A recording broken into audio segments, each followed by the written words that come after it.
My name is Jim Nolan. I'm president of Southwestern College in Santa Fe, New Mexico, and I'd like to talk to you a little bit about the history of our college and our roots and where we come from. In 1979, Quimby College first offered courses in Alamogordo, New Mexico.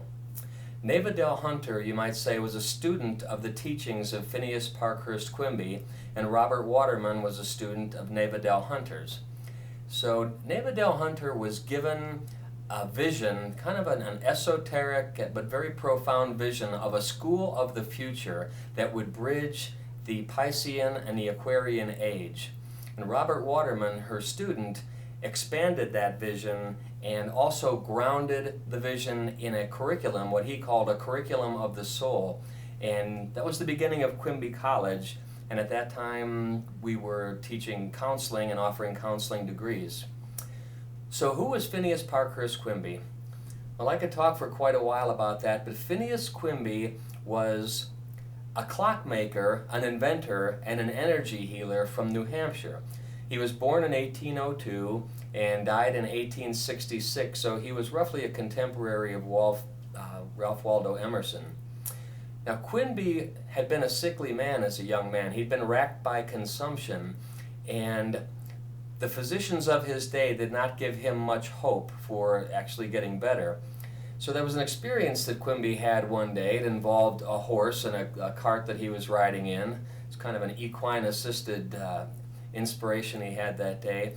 But he had this experience that was experienced by him as very profound, as miraculous, and as transformational. And from that point forward, he steadily became healthier, and his health was restored to him. So this was very interesting to Quimby, obviously. And he began to question whether or not the doctors had actually been right about his diagnosis. And he came to understand that he and the doctors had effectively co-created the illness by thinking about it a lot, by deciding and believing that he in fact had this illness, and then by energetically aligning with the illness within his body. And Quimby's understanding was that they had effectively created the illness and manifested it in physical form. So this was a very profound and pretty visionary thought for an uneducated clockmaker in New Hampshire. So Quimby came to understand that if negative thoughts and misaligned thoughts and misguided thoughts could create an illness, he believed that thoughts that were aligned with a person's divinity and with their natural state of perfection and health and being, that if one really focused on those thoughts, that one could in fact create health and happiness and abundance. I guess more accurately you could say that given those beliefs, one could create an environment within which our natural divine state would manifest, and we would have the health and the abundance and prosperity and happiness that we're seeking in life. Quimby would talk about, he said many times that you don't have to kill darkness, that if you just shine a light in darkness, the darkness will be removed. It won't have a place to be. So in the realm of healing and health, and today we think of it in terms of mental health, that if we really align with the light of truth, that illness and disease will not have a place to live within us.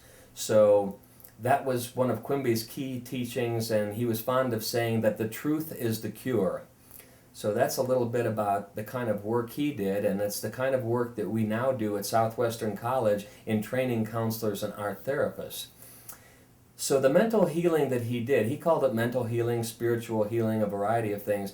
The healing work that he did, Quimby was quite certain, was exactly the same strategies and techniques that Jesus used when he was on earth, Jesus the man, to work with people and heal them of their illness. And Quimby is pretty well documented. He worked with thousands of people and is credited with healing a lot of people from a wide variety of physical and mental ailments. So the idea would be then for Quimby or Jesus to be in the presence of somebody and hold so strong a vision of their divinity, of their wellness, that within that environment that gets co-created with the client, that the illness itself really can't maintain its hold, and that one's natural divine state, one's natural state of health and happiness will emerge and will be maintained. So today, Quimby's work might be called energy medicine, spiritual counseling, something along those lines. He's credited as being the father of New Thought. A lot of people came after him who picked up on his teachings for mental healing and spiritual healing.